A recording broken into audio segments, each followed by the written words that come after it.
Okay guys, this is another video Average Mike. I'm going to show you how to change the transmission fluid in 2012 Dodge Durango. There's a couple different years. I know definitely 2011 to 2013 or 14 would be the same procedure, same parts, but we are I didn't see a lot of videos in regards to, real specific on how to change it. I have already changed the fluid in this, but I will go back over and show you exactly how I did it, what was entailed, how to figure out what parts you need, etc. So we're gonna jack this up and get ready to go. Alright guys, so we came to a stop here. Obviously you could counter shift. You keep a steady pedal. You can watch the tack. Every time the tack drops down a little bit, that's changing a gear. You start off in first and then you just count.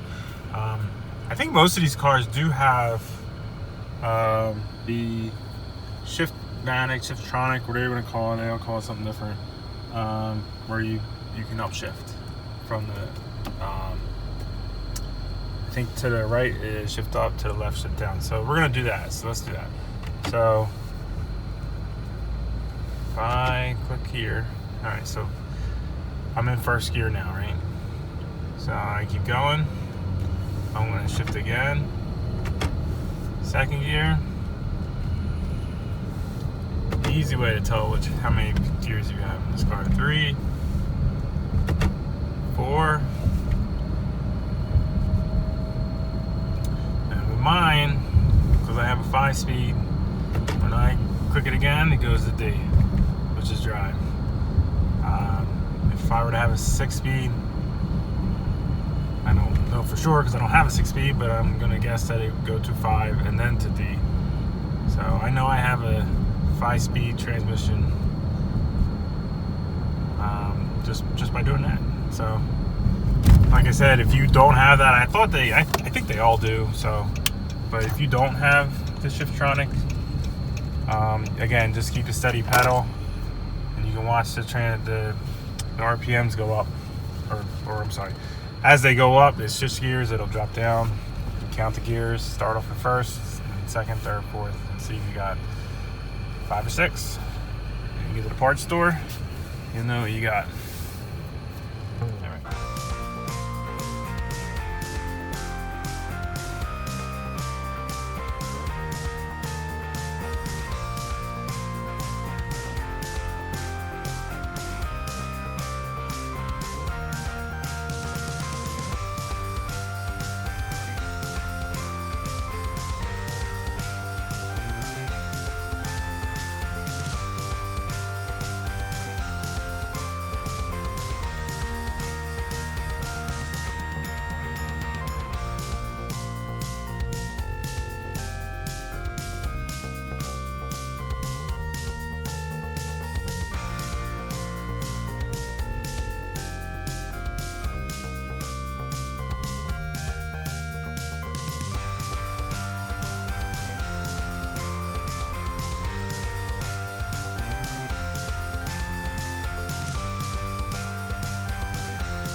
Okay guys, so I have you underneath here.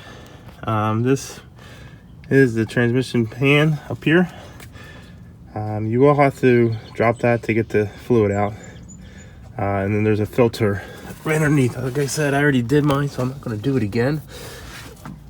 But the filter ends up being right around here. And that just pops off once you have the pan down. And the new one just pops right back on where it was.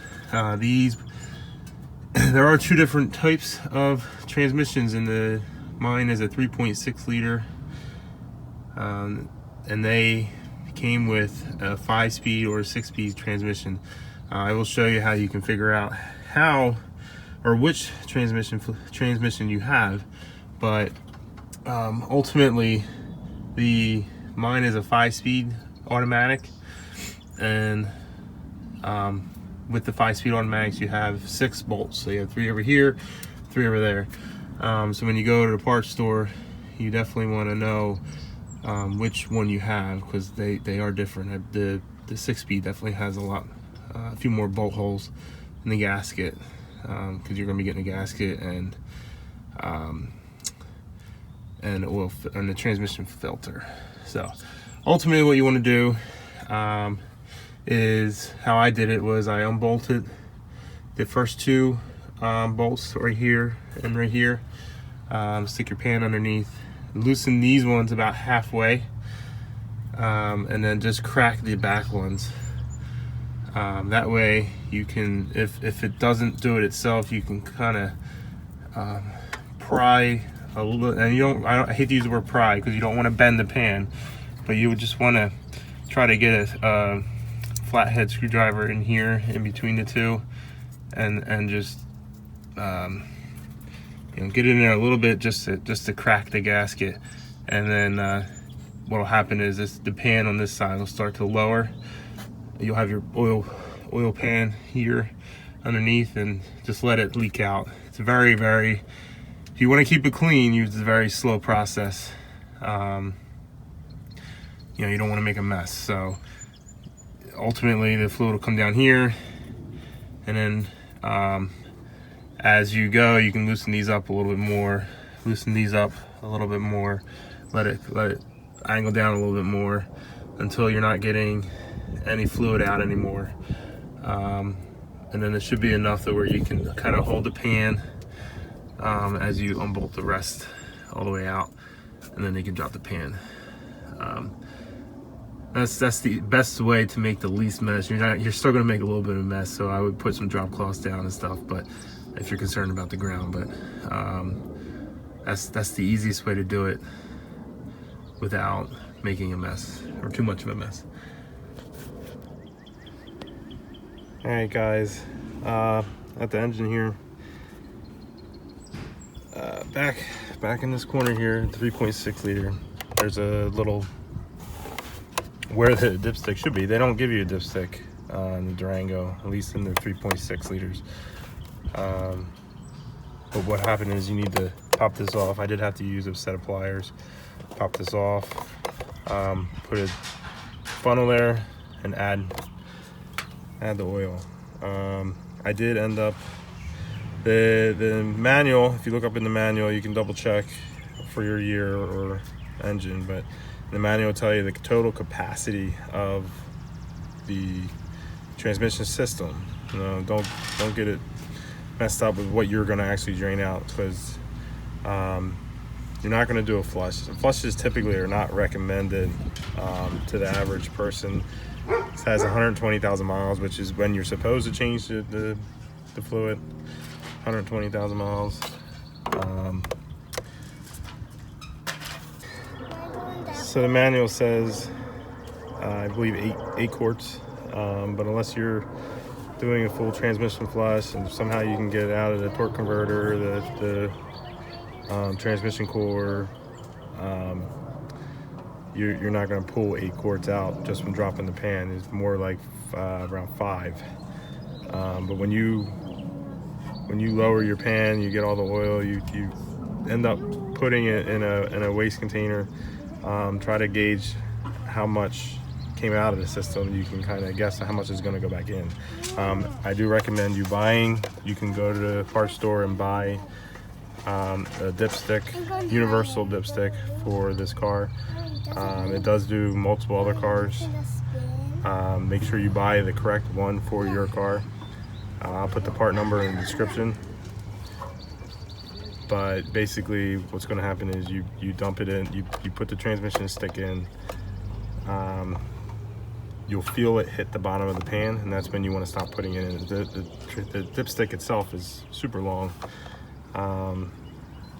because it's made for different cars, and you're not going to put the whole thing in. So, and then you basically check the level, see where it's at on the dipstick, compare it to the chart that is given to you with the dipstick, to see if you're full. But in most cases, what you can do, unless you have a leak, you measure what came out of the car, and you can put back what's in the car. You want to do ATF +4 for these cars. You can buy it straight from MOPAR if you really want to make sure his car lasts a really long time, or 120,000 miles now. I didn't actually buy MOPAR oil. I ended up buying oil from Advanced Auto, which is where I bought all the parts from as well. So, so yeah, as long as you keep track, you don't want to overfill, you don't want to underfill. Try to keep it right on the. I got some of my helpers here. Say hi, guys. Hi. Hi. They're always trying to help me out in these videos, working on the cars and stuff. So yeah, that should pretty much give you an idea of how to change the transmission fluid here. So a lot of the videos online were just generic, how to change transmission fluids. It doesn't apply here. This, hopefully this is specific. A lot of people have these 3.6 liter Dodge Durangos, and it's right around the interval. We drive a lot, so we're probably one of the closest to get to 120,000 miles, and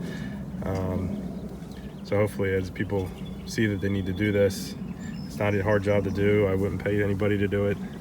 I wouldn't get it flushed for sure, because typically that gets debris out of the system floating around, and then actually ends up causing issues with your transmission. So you can dump the pan, easy to do, refill back up with ATF +4.